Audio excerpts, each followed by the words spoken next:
அடக்குமுறை எதிர்ப்பு கூட்டமைப்பின் அழைப்பை ஏற்று பழங்குடி மக்கள் மீதான இன அழிப்பு போரை கண்டிக்கும் பாசிச பாஜக மோடி அரசின் யுத்தத்தை எதிர்த்தும் நடத்துகிற இந்த கண்டன கருத்தரங்கிற்கு வருகின்ற தோழர்கள் அனைவரையும் வரவேற்கிறோம். வரவேற்புரை என்ற ஒரு நிகழ்ச்சியை முன்னதாக நடத்திவிட்டாலும் தலைமை உரைக்கு முன்னால் சில செய்திகளை உங்களோடு பகிர்ந்து கொள்ள விரும்புகிறோம். இந்த நிகழ்வு குறிப்பாக பழங்குடி மக்கள் மத்தியில் வேலை செய்கிற, அவர்களோடு வாழ்ந்து பல அனுபவங்களை பெற்றுக் கொண்டிருக்கிற ஹிமான்ஸ்குமார் அவர்களும் சோனி அவர்களும் கூடுதலான நேரங்களை எடுத்துக்கொள்ள வேண்டிய கடமையை உணர்ந்து வருகின்ற தோழர்கள் தங்களுடைய உரையை 15 மணித்துளிகளுக்குள் மிக சிறப்பாக ஆற்றி நிகழ்வை நிறைவு செய்து தருமாறு கேட்டுக்கொள்கிறோம். தோழர்களே, இன்றைக்கு உலகில் வலதுசாரிகளின் கொட்டம் மிக அதிகமாக வேகமாக விரைவாக நடந்து கொண்டிருக்கிறது. 2009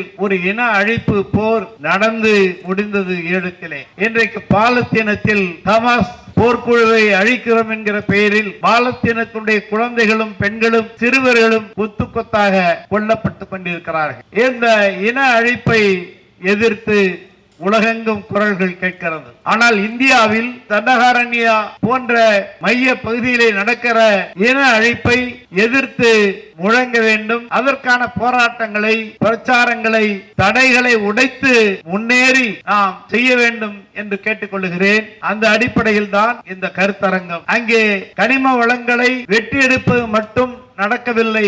காடுகளை அழிப்பது, மேலே இருக்கக்கூடிய மலை வளத்தை அழிப்பது, உள்ளே இருக்கிற தாதுக்களை வெட்டி எடுத்து பன்னாட்டு ஏகபோக முதலாளிகளின் கொள்ளையாக மாற்றுவது என்கிற செயலை செய்வதற்கு அதை எதிர்க்கிற புரட்சிகர இயக்கங்கள், மக்கள் உரிமை போராளிகள் பழங்குடி மக்களை மொத்தமாக கொன்றொழித்து விட்டு யாருக்கு சுதந்திரத்தை தரப்போகிறார்கள்? நாம் பிறந்த நாள் கொண்டாடுகிறோம். மனிதர்களுடைய பிறந்த நாள், ஆண்டுகளுடைய பிறந்த நாள். ஆனா பாசிசம் ஜனவரி 1ஆம் தேதி 2 பழங்குடி மக்களை கொலை செய்து ஆண்டு பிறந்த நாளை கொண்டாடி சூளுறுத்திருக்கிறது. சம்புகனை கொலை செய்த, ராமன் கொலை செய்த வரலாறு நமக்கு தெரியும். ராமருடைய கோவில் திறப்பு விழா அன்று சத்தீஸ்கரில் 2 பெண்கள் படுகொலை செய்யப்பட்டு நரபலி ஒடுக்கப்பட்டிருக்கிறார்கள். இப்படியான கொடூரங்கள் அரங்கேறிக் கொண்டிருக்கிறது. நூற்றுக்கணக்கான, ஆயிரக்கணக்கான பழங்குடி மக்கள் தங்களுடைய மண்ணையும் வளத்தையும்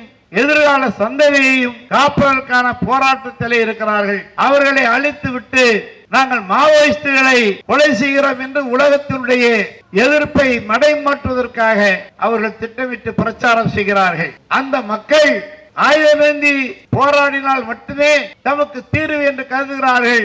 அந்த அளவுக்கு அங்கு அடக்குமுறை நிலவுகிறது.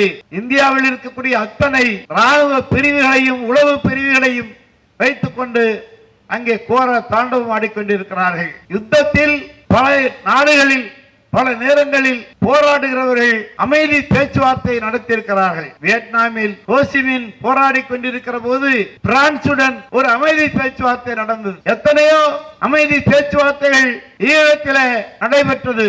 புலிகளுக்கும் சிங்கள அரசுக்கும் பலமுறை பேச்சுவார்த்தை நடந்தது. இந்தியாவில் லோங்கோவால் என்கிற தலைவருக்கும் ராஜீவ் காந்திக்கும் பேச்சுவார்த்தை நடந்து காலிஸ்தான் போர் ஒரு முடிவுக்கு வரப்பட்டது. லால்டெங்காவுடன் மிசோரத்தில் இந்திரா காந்தி பேச்சுவார்த்தை நடத்தினார். இதே இன்றைக்கு ஆட்சியில் இருக்கிற நரேந்திர மோடி நாகாலாந்து போர்க்குழுக்களோடு 11 முறை பேச்சுவார்த்தை நடத்தியிருக்கிறார். நாகாலாந்து போர்க்குழுக்களோடு 11 முறை பேச்சுவார்த்தை நடத்துகிற மோடி அவர்கள் இந்தியாவில் மக்கள் உரிமைகளுக்காக யுத்தம் நடத்தி கொண்டிருக்கிற போர்க்குழுக்களோடும் பேச வேண்டும். அத்தகைய சூழலுக்காக நாங்கள் தற்காலிகமாக தாக்குதலை நிறுத்திக் கொள்கிறோம் என்று மாவோயிஸ்டுகள் அறிவிக்கிறார்கள். அவர்கள் யுத்தத்தை நிறுத்து, அமைதி பேச்சுவார்த்தையை நடத்து என்கிற ஒரு வேண்டுகோளை வைக்கிறார்கள். இந்தியாவுடைய சமூக ஜனநாயக சக்திகள், புரட்சிகர போராட்ட சக்திகள், பரந்துபட்ட சோசியலிச ஜனநாயக சக்திகள், மதச்சார்பற்ற சக்திகள் இந்த கார்ப்பரேட் கொள்ளைக்கு எதிரான, காவி பாசிச பயங்கரவாதத்துக்கு எதிரான இந்த அரசை நிர்பந்திக்கும் குரல்களை தன்னுடைய அறிவாற்றலால் ஓங்கி ஒழிக்க வேண்டும். உலகத்தை திரும்பி பார்க்க வைக்கிற நிகழ்ச்சிகளை நடத்துவதன் மூலம் பாசிச அரசை பணிய வைக்க வேண்டும். அதற்கு இந்த கருத்தரங்கம் உதவ வேண்டும். இதற்கு முன் பத்திரிகையாளர் சந்திப்புகள், பல்வேறு மாவட்டங்களிலே ஆர்ப்பாட்டங்கள், கருத்தரங்குகள் நடத்தி இருக்கிறோம். இந்த நிகழ்வு ஒரு நிறைவான இறுதி நிகழ்வு அல்ல, தொடர்ச்சி. இந்த நிகழ்வின் தொடர்ச்சியை நாம் நீண்ட காலத்துக்கு எடுத்து செல்ல வேண்டும் என்று கேட்டுக்கொண்டு, அடுத்ததாக மனித உரிமை செயற்பாட்டாளர் சோனீஸ்வரி அவர்கள் உரையாற்ற இருக்கிறார்கள். அவர் ஒரு ஆசிரியர். சத்தீஸ்கரில் நடக்கக்கூடிய கொடுமைகளுக்கு எதிராக போராடி அவரை மாவோயிஸ்ட் நக்சல்வாதி என்று முத்திரை குத்தி மோடி அரசு 2.5 ஆண்டு காலம் சிறையில் வைத்திருக்கிறது. அந்த சிறையில் இருந்து மீண்டு இன்றைக்கு மக்கள் மத்தியில் தொடர்ந்து பணியாற்றி வரக்கூடிய மனித உரிமை செயல்பாட்டாளர், போராளி. அவரை பற்றி விரிவான பல செய்திகளை பின்னர் கூறுகிறேன் என்று கூறி திருமிகு சோனீஸ்வரி அவர்கள் சத்தீஸ்கரில் இருந்து வருகின்றிருக்கிற அவர்களை உரையாற்றுமாறு அழைக்கிறேன். அவருடைய உரையை அப்துல் அவர்கள் மொழிபெயர்ப்பாளர் என்று கூறிக்கொண்டு விடைபெறுகிறேன். நன்றி, வணக்கம்.